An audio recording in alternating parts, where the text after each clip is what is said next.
They are two outsiders who married princes, became favourites of Queen Elizabeth, and are key to the future of the British royal family. On April 1st, 2026, the breaking news ticker on the BBC stopped the world.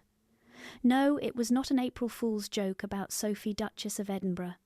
Watching the public reaction unfold was wild. When you are standing in a crowd, you quickly realise everyone is just watching everyone else. Meanwhile, the people in the trailing cars are having a great time. She was long dismissed as that quiet, steady royal who never made waves.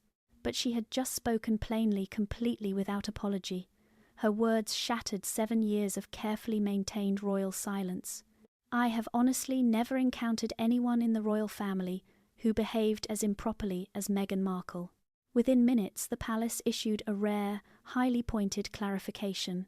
They stated that Sophie's views fully reflect the long-standing standards of conduct required to protect the institution's integrity. It was the closest the palace had ever come to openly endorsing the claim that Meghan's behaviour had crossed a completely irreversible line. What exactly did Sophie reveal? Was this highly coordinated from the top, or just one woman finally reaching her limit? This is the exact story the royal family has desperately held back for years. Today, it all comes out. A woman trying to position herself where she did not belong. Before the bombshells, let us set the scene. By the time Sophie actually sat down for that monumental BBC broadcast, she had been a member of the royal family for nearly 3 full decades. She married Prince Edward back in 1999. Since then, she weathered endless tabloid storms, public missteps, and the brutal internal politics of a highly scrutinised institution. Emerging on the other side, not broken but incredibly steeled, highly respected, trusted, and above all, fierce in her loyalty to the crown, earning the deep, quiet confidence of King Charles himself. Yet what makes Sophie's perspective uniquely credible is something people often overlook. She came from the outside too. She was not born into royalty. She married into the family, navigated its intense demands, and chose day after day, year after year, to let the institution shape her rather than trying to bend it. So when she speaks about the brutal expectations placed on those who enter this family, she is not just reciting some rule book. She is describing a life she has actually lived. And that is why when Sophie speaks, the palace truly listens. When the palace actually allows Sophie to speak publicly like this, it means the silence has finally become intolerable. And this specific silence had been building heavily ever since late 2017. Sophie's striking testimony on April 1st did not begin with anger. It began with a simple observation, one she says she immediately shared with her husband Edward. Almost immediately after Meghan arrived on the scene, Sophie recalled telling him that something was just not right here. She was trying far too hard not to belong, but to position herself. She was not looking at the role she was given, she was looking at the throne next to her. Read that again. The throne next to her. Sophie was not talking about simple delusion or naivety. She was describing something far more calculated. A woman who had arrived inside the single most storied institution on earth and immediately began assessing it not as a quiet duty she must fulfill, but as a massive stage to commandeer. Meghan Markle did not marry into this royal family just to be the Duchess of Sussex. According to Sophie, Sussex was merely a consolation prize. It was the seat she was given, what she really wanted, what she quite apparently believed was well within her reach, was a prominent role adjacent to the future, a position putting her not in the supporting cast, but at the very centre of the story. And to get there, she would have to do something far more calculated than simply charming the public press. She would actually have to rewrite the entire internal hierarchy of the Wales household from the inside. Because here is what the public never quite grasped during those early years of the so-called Fab Four. While the press was busy celebrating the image of 2 young royal couples united in purpose behind those palace doors, there was absolutely no quartet. Instead, there was a strict chain of command built on centuries of protocol. And you had a woman who decided that chain simply did not apply to her. Ask yourself this: How many people in history have ever walked into an institution that has outlasted empires and revolutions and 2 world wars and genuinely believed they could bend it to their personal will within 18 months? That right there tells you everything you need to know about the scale of her miscalculation. Sophie described Meghan's arrival as bringing a Hollywood-style ambition that did not just clash with standard royal protocol. It sought to devour it. In Los Angeles, you succeed by breaking the internet, building your personal brand louder and faster than everyone else.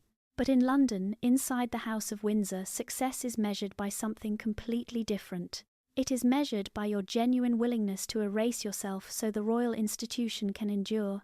Generations of royal outsiders came before Meghan accepted that hard truth and built meaningful lives of quiet duty right inside the system. Sophie did it, Catherine did too, but Meghan, as we now see, just wasn't prepared to make that kind of massive sacrifice. Sophie put it bluntly. She wanted us to change for her instead of learning the quiet grace of the institution, and that stubborn refusal to let the crown shape her would end up costing her absolutely everything. This was the William obsession, a bizarre pattern that absolutely no one wanted to name. This is where Sophie's testimony shifts from deeply uncomfortable to completely explosive. Claiming Meghan had ambition is one thing. It is a completely different story to say that her drive had a very specific target. And according to Sophie, it did, and that target was William. But before we go any further, let's be incredibly clear about what Sophie actually said. She never made any sort of claim about a romantic affair. There were no allegations that Meghan and William were secretly involved. What she described was actually far more insidious than that. A calculated physical and social pattern designed to force a sense of artificial closeness. She wanted to construct a visual narrative of intimacy with the future king, a slow, highly deliberate campaign to insert herself into his orbit, crossing every traditional line the institution had drawn. And this intense strategy started almost the very second Meghan entered the royal picture. Sophie revealed to the interviewer that as early as the Sandringham Christmas of 2017, before the royal wedding, before Meghan was even officially a member, palace staff had already started documenting strange anomalies in Meghan's physical behaviour around William. While the rest of the world was totally charmed by her easy American warmth, the palace security and protocol teams saw something else entirely. Here was a woman who constantly violated the physical codes that everyone inside the palace instinctively understands, whether written down or not. The incidents Sophie catalogued were far from minor. They formed a distinct pattern. Take the garden party in May 2018. Barely 72 hours after marrying Harry, Meghan reportedly greeted William not with a formal nod or the standard polite acknowledgement expected between in-laws, but instead with what Sophie described as a lingering cheek kiss and a firm, prolonged hold on his forearm. Witnesses noticed that William visibly stiffened. Senior staff members were instantly alarmed. This was not the simple warmth of a new relative trying to find her footing. Instead, this was a woman who had been a duchess for only 3 days and was already pushing the boundaries of the man destined to be king. Then came the October 2018 mental health event held at Buckingham Palace. Press cameras caught Meghan pressing her hand completely flat against William's back, a guiding, possessive gesture normally reserved for a spouse or a parent. William shifted his position right away. Sophie called it a quiet, silent rejection of a major boundary breach that simply never should have occurred in the first place. Next came the 2019 polo match. Away from the crowd, Sophie watched Meghan constantly crowd William's personal space, walking right past Harry to address the future king directly. This was not a sister-in-law seeking connection, but rather with a theatrical sort of intimacy designed for the cameras meant to project a closeness that was totally fabricated. It wasn't just a simple hug, Sophie clarified. It was about what that gesture was trying to signal. It was a clear attempt to broadcast an intimate connection that simply did not exist, and far more importantly, a level of intimacy that William definitely did not want. And this is the chilling part that really makes your skin crawl. Sophie firmly believes none of this was an accident. She doesn't believe it was just a simple cultural misunderstanding, the standard excuse of American informality that her defenders have relied on for years. Instead, Sophie views this as a calculated weapon, a deliberate, sustained effort to disrupt the Wales household by forcing herself into the social and visual orbit of the future king. There were moments, Sophie quietly admitted, where it felt like she wasn't looking for Harry's approval at all. She was desperate for William's attention. She didn't seem to care about her Sussex title nearly as much as she wanted to be the main distraction in the Wales family narrative, the one who could break through William's cold reserve. Let that sink in.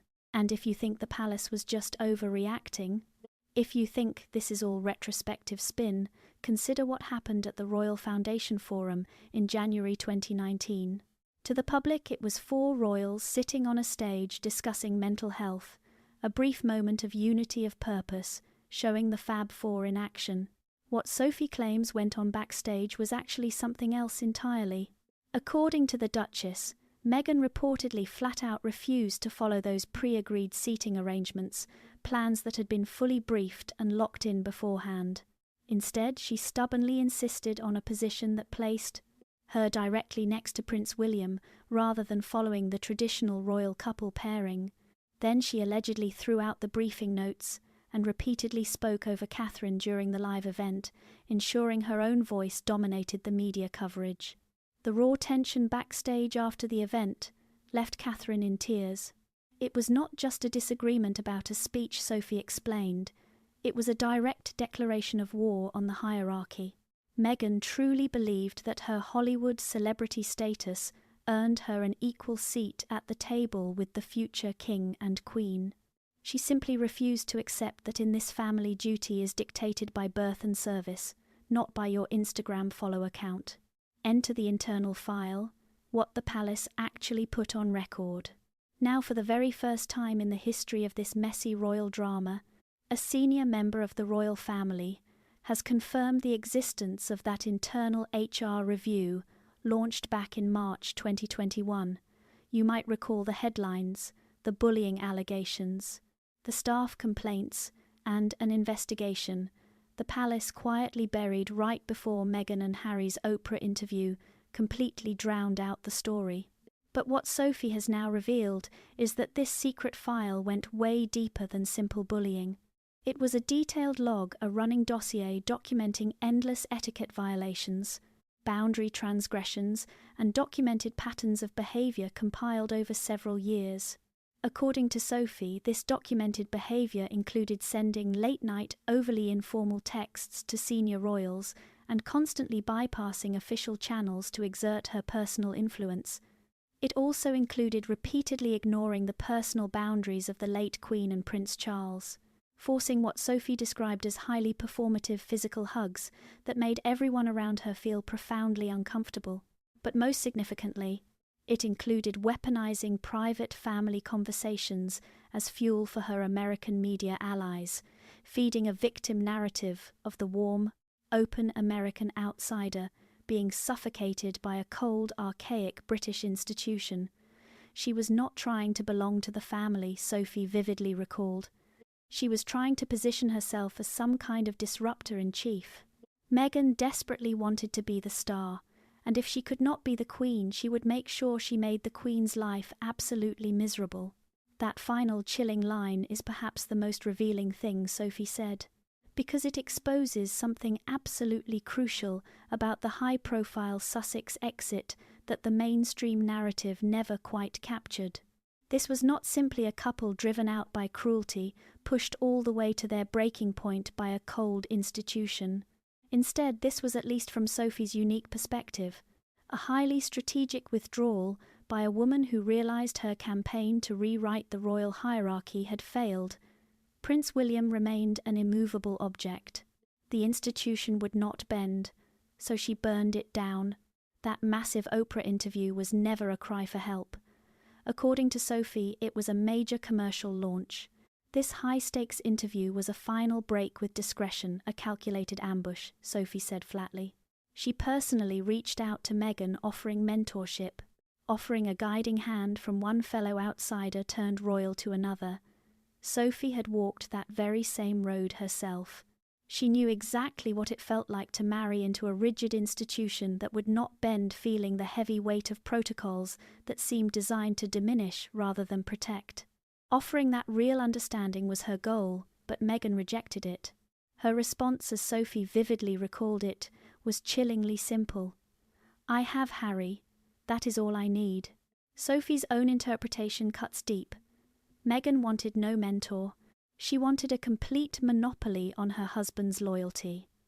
She needed Harry isolated, totally cut off from his family, relying entirely on her version of reality, so that when the time came to weaponize his deep trauma for massive public consumption, there would be absolutely no one left who could talk him back from the edge, isolating the spare how Harry was locked inside. If you have ever wondered how a man raised inside one of the most emotionally complex and tightly bonded sibling relationships in modern royal history ended up completely estranged from his only brother for years, Sophie's raw testimony offers the clearest picture yet, and it is definitely not a comfortable reality to sit with. Between 2019 and early 2020, Sophie describes a slow, highly methodical severing of Harry's connections to his former world. His direct lines of communication to Prince William's office were quietly shut down. Any attempts the brothers made to meet quietly kept hitting the exact same cold wall. Meghan says they are busy. She feels they just need some space. Sophie called it a psychological blockade. She set herself up as the only one who actually understood his pain, while painting the rest of us people who loved him for 30 years as the bad guys. She really needed him to believe the whole world was against them, leaving him with absolutely no choice but to follow her. Sophie also handled Harry's deep vulnerabilities with a rare gentleness, showing she still cares for the man even after everything. She spoke about his mother's death and the heavy trauma of his childhood years, the painful weight of playing the spare in a system that only ever values the heir. Those scars are entirely real, and anyone watching his journey knows how deep they go.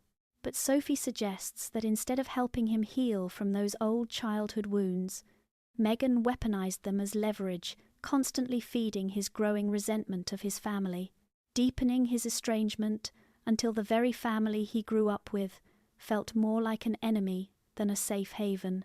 And honestly, that is the single most unsettling part of this entire royal drama. Forget the titles and the massive Netflix deals.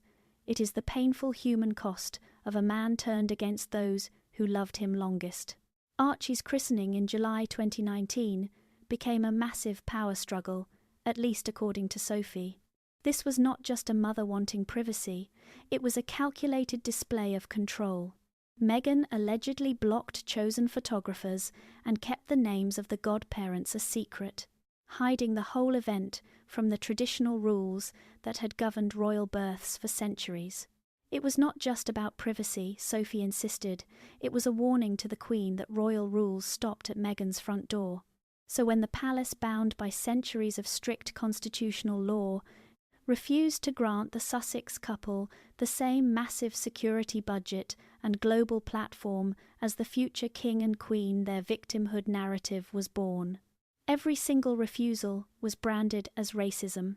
Protocols became tools of oppression, and every boundary was proof of cold cruelty. Sophie shook her head, noting how Meghan took a standard family disagreement and rebranded it as a complete human rights violation. Now we have the royal titles, the kids, and those lingering questions. By 2026, the Sussex drama had entered a highly complex legal phase, and Sophie's broadcast on April 1st did not shy away from it. The debate over the children's titles had been raging behind closed doors since Queen Elizabeth II passed away in September 2022. The Sussexes started using prince and princess titles publicly in early 2023, but Sophie leaked that behind closed doors the official recognition was never actually guaranteed. The hesitation had nothing to do with the background of the children. It is about what those titles actually stand for, Sophie stated. They represent family lineage, deep trust and complete transparency. You cannot spend 5 years trying to dismantle the crown, then expect them to bend the rules to provide a branding tool for your kids. Then came a statement that sent royal lawyers rushing for their notes. When the subject of the lingering public questions about the children's official documentation came up, rumours that have floated around tabloid circles for years, Sophie did not wave them away. She picked her words with extreme caution. The Crown never actually demanded a DNA test. But yes, when the public and the palace ask why those titles were delayed, the real answer is quiet discretion. In this family, we need to be absolutely sure, not just of the biology, but of the intentions. By linking Meghan's secrecy directly to the palace's hesitation over titles, Sophie effectively dumped the blame for this cloud of suspicion directly on Meghan's own choices. The quiet privacy that Meghan claimed as a basic right became a constitutional disaster. Then there is Harry and his endless legal fights with the government over security, demanding to buy armed protection from taxpayers, which brought out Sophie's most brutal criticism. She snapped that demanding armed state security while refusing your actual duties is incredibly tone-deaf. It is dangerous. Harry wants the protective shield of the crown without bearing the heavy sword of its daily duties. That comparison to Prince Andrew was deliberate and highly pointed. If you are not a working royal, you do not get taxpayer-funded security. There are no special rules for certain family members. King Charles, according to Sophie, had dramatically hardened his personal stance by late 2024, especially after private polling revealed Meghan's UK approval ratings had collapsed to a shocking 17%. The quiet order from the monarch was absolutely clear. There would be no second crisis summit and absolutely no way back into public royal life. The door was not locked. It had, in Sophie's words, been built over. Catherine, the one who stayed. No, look at Meghan's exit makes sense without looking closely at the woman who stood her ground. Sophie's view of Catherine, the Princess of Wales, serves as the moral anchor of her entire April 1st account. Meghan was the storm, Catherine was the stillness. What makes this contrast so incredibly painful is that it was never actually a competition. Mainly because Catherine did not treat it like one. She never tried to outshine her. She never fought for top billing or expected the entire monarchy to speed up to match her personal drive. Day after day, she simply showed up and did the hard work. While Meghan was obsessing over photo angles and signing massive streaming deals, Catherine sat on nursery floors with 3-year-olds. She was studying early childhood development, building a deep policy framework that will quietly shape British society for decades to come. Catherine understood from day one that serving the crown is a slow marathon, not a fast sprint, Sophie explained, her tone softening quite noticeably as she spoke of the princess. She knew the glow does not actually come from the person, it only reflects off the institution. The numbers Sophie shared from December 2025 reveal a massive, undeniable gap. Catherine's public support was 73%, William's 69%, Meghan's 17%. 3 different members of one family living through the exact same era in the same house. 3 completely different outcomes. These stark numbers do not lie. Meghan's California PR team reportedly fought aggressively to run against their holiday concert. They scheduled their Netflix special in the exact same slot, but the results spoke volumes. Catherine drew 8.4 million viewers. Meghan's show did not crack the UK top 10. It was the same playbook we have seen for years, Sophie noted. The interview during Prince Philip's illness, dropping the Netflix trailer during Earthshot, and now trying to step on a Christmas Carol service. It reveals a fundamental lack of basic grace. You cannot simply bottle the royal glow to sell as merchandise while simultaneously trying to tear down those who do the hard work. The public, it turned out, could clearly see the difference. Catherine's efforts in early childhood development, her mental health work, her Shaping Us campaign, none of this was a performance. None of it required a Netflix deal to make it actually matter. It just was. And the British public, who possess a highly tuned radar for real sincerity built over generations, knew it instantly. They chose the woman who wipes her own tears in private and serves her country in public, Sophie whispered, instead of the woman who cries on cue for a rolling Netflix camera. The verdict of modern history. As the April 1st broadcast rolled into its final hour, Sophie shifted her gaze toward the future.